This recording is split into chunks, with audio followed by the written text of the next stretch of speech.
मुझे मेरे दोस्त कहते हैं कि हम स्पेन की हवाई हदूद से गुजरे हैं और क्या हम एलिजिबल हैं जी?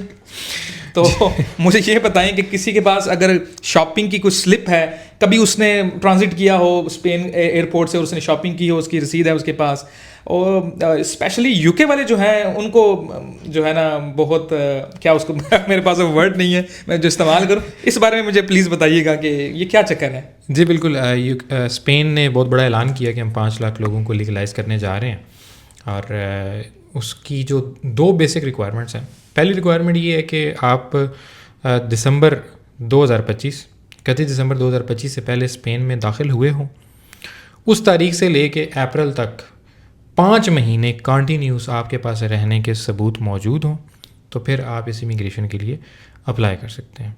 अब बहुत सारे लोग ये कह रहे हैं कि जी हम किसी टाइम पे स्पेन आए थे 2025 में, एक दफ़ा हमने वहाँ पे विज़िट किया, कोई शॉपिंग की, कोई मेट्रो में सफ़र किया, हमारे पास वो प्रूफ है, हम आगे उस पर इमिग्रेशन अप्लाई करना चाहते हैं।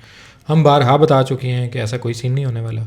सिर्फ एंट्री की बेस पे आपको नहीं मिलेगी, जब ये सिर्फ उन लोगों को फैसिलिटेट करने के लिए जो ऑलरेडी स्पेन की हदूद के अंदर मौजूद हैं, कुछ ना कुछ करने की कोशिश कर रहे हैं, कंट्रीब्यूशंस कर रहे हैं, जी शॉपिंग्स कर रहे हैं, खाना खा रहे हैं, वहाँ पे रह रहे हैं। मेन वहाँ पे रहने का सबूत होता है इन पंद्रानोमेंटो, उर्दू में उसको लिखा जाता है पदरून, ठीक है, हर जगह यही लिखा जाता है। वो है वहाँ का प्रूफ ऑफ एड्रेस जो कि काउंसिल में रजिस्टर्ड होता है। जैसे कि आप अगर यूके में रहते हैं तो यूके में प्रूफ ऑफ एड्रेस मुख्तलिफ तरीक़ों से रजिस्टर्ड होता है। आपका वोट रजिस्टर हो जाता है, बैंक स्टेटमेंट के ऊपर एड्रेस आ जाता है, वो रजिस्टर्ड हो जाता है। स्पेन का जो सबसे बड़ा प्रूफ माना जाता है वो पदरून होता है, वो बैक डेट की नहीं बन सकती। बहुत बड़ा फ्रॉड ये चलता है कि आप आ जाएँ 2 साल के पीछे पदरून आपको बैक रिकॉर्ड की बना के दे देंगे, पैसे आपसे ले लेते हैं। स्पेन के अंदर कोई भी सरकारी डॉक्यूमेंट रजिस्टर्ड होता है, उसको नंबर लगता है, अब तो QR लगने शुरू हो गए हैं, तो आप कोई भी ऐसी चीज़ इस्तेमाल नहीं कर सकते। यानी कि पॉसिबल नहीं है कि आप पिछली पुरानी डेट की कोई पदरून वगैरह करवा लें? सर पॉसिबल है ही नहीं।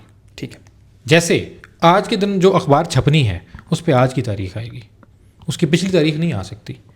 इसी तरह से कोई भी सरकारी डॉक्यूमेंट है वो बैक डेट पे नहीं हो सकता। ये बहुत बड़ा स्कैम हो रहा है और इसके अंदर लोग कहते हैं कि जी एजेंट इन्वॉल्व है। एजेंट बिल्कुल इन्वॉल्व नहीं है, ये सारे वो लोग इन्वॉल्व हैं जो एजेंट्स को और लोगों को फ़ोन कर करके कहते हैं कि हम पैसे लो और हमें बैक डेट का काम करवाओ। उन लोगों को मोटिवेट करने वाले हम लोग हैं ना, कि मतलब हमारा ये काम कर दें, उनको पैसे देते जी हैं। जी जी जी बिल्कुल बिल्कुल बिल्कुल। आजकल के सोशल मीडिया के दौर के अंदर सबसे बड़ा आप कह सकते हैं विक्टिम और सबसे बड़ा जो कल्प्रिट है वो बंदा खुद है जो ये चीज़ अपने लिए करवाना चाह रहा है। वो किसी दूसरे बंदे को इल्ज़ाम नहीं दे सकता कि मेरे साथ फ्रॉड हो गया। वो अपने हाथ से बंदों को कह रहे हैं।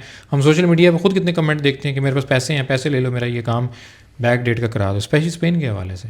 जी, स्पेन के अंदर अगर आप इमिग्रेशन अप्लाई करने जा रहे हैं और आपने ये सोच लिया है कि आप पासपोर्ट गुम करके अप्लाई करेंगे और आपको कोई फ़ायदा हासिल होगा, तो अरसलान साहब मेरे साथ मौजूद हैं। हम इस पर बात करते हैं कि अगर लोग ये काम करते हैं कि वो अपना पासपोर्ट गुम कर सकते हैं, कर लेते हैं और फिर वो उस तरफ जा रहे हैं, तो इस बारे में प्लीज़ मुझे बताइएगा कि इनको फ्यूचर के अंदर क्या कॉन्सिक्वेंसेस इनको फेस करना पड़ सकते हैं।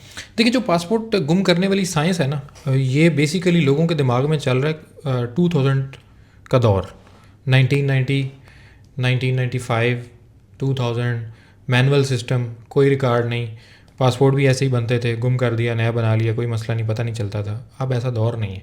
कल भी मुझे एक अंकल का फ़ोन आया, अच्छे वेल इन्फॉर्म्ड है, कि जी जब इटली में इमिग्रेशन खुली थी 1990 में तो उनका भी यही रिक्वायरमेंट थी, लेकिन हम लोग गए तो दे दिला के चीज़ें हो गई। मैंने कहा वो तब की बात थी, तब सोशल मीडिया एग्जिस्ट नहीं करता था और गवर्नमेंट्स को भी हमारी वो फनकारियाँ उस तरीके से नहीं पता थी जैसी आज पता चल गई हैं। टिकटॉक भरा पड़ा है, फेसबुक भरा पड़ा है। उसके अलावा जो लोकल मीडिया है, देखिए इमिग्रेशन जैसे ही ओपन हुई है ना, जो लोकल मीडिया है स्पेनिश, अब आपको पता है कि मीडिया हर जगह पे बायस्ड होता है। मीडिया हाउसेस हर किसी की अपनी अपनी पॉलिसी है। जो राइट विंग नैरेटिव रखने वाला स्पेनिश मीडिया है वो सिर्फ और सिर्फ तस्वीरें लगा रहा है पाकिस्तानी कौंसलेट की।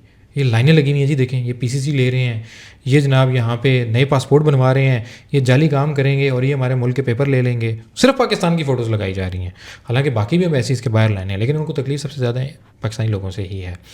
फिर पासपोर्ट वाली जो कार्रवाई है ये पूरी दुनिया को पता चल चुकी है। स्पेन की अथॉरिटीज़ को बिल्कुल पता है कि जब एकदम ही उनके थानों में लाइनें लग गई लास्ट रिपोर्ट जमा कराने की, एकदम हज़ारों पाकिस्तानियों के पासपोर्ट गुम हो गए। उनके एकदम कैसे गुम हो गए? फिर जब थोड़ी सख्ती पता चली, जब कुछ लोगों को डिटेन किया गया, पुलिस वालों ने अंदर रखा, उन्हें अपना मेहमान बनाया और उन्होंने आगे जब अपने दोस्तों अहबाबों को बताया कि जनाब हम पुलिस रिपोर्ट कराने गए थे और हमारे साथ तो ये भी थी, फिर वही लोग वापस जाके खुद ही बताने लगे कि नहीं नहीं हमें पासपोर्ट मिल गया है, किसी को सोफ़े के पीछे से मिल गया है, किसी को अपने पुराने बैग में से मिल गया है। तो ये पासपोर्ट गुम करने वाली कहानी इस टाइम पे मेरे ख्याल में 1% भी कामयाब नहीं है। सिर्फ जेन्युइन लोग जो उस मुल्क के अंदर मौजूद हैं, स्पेन की धरती के अंदर मौजूद हैं, ये हक भी उनका ही है, आप ये हक उनको लेने दें।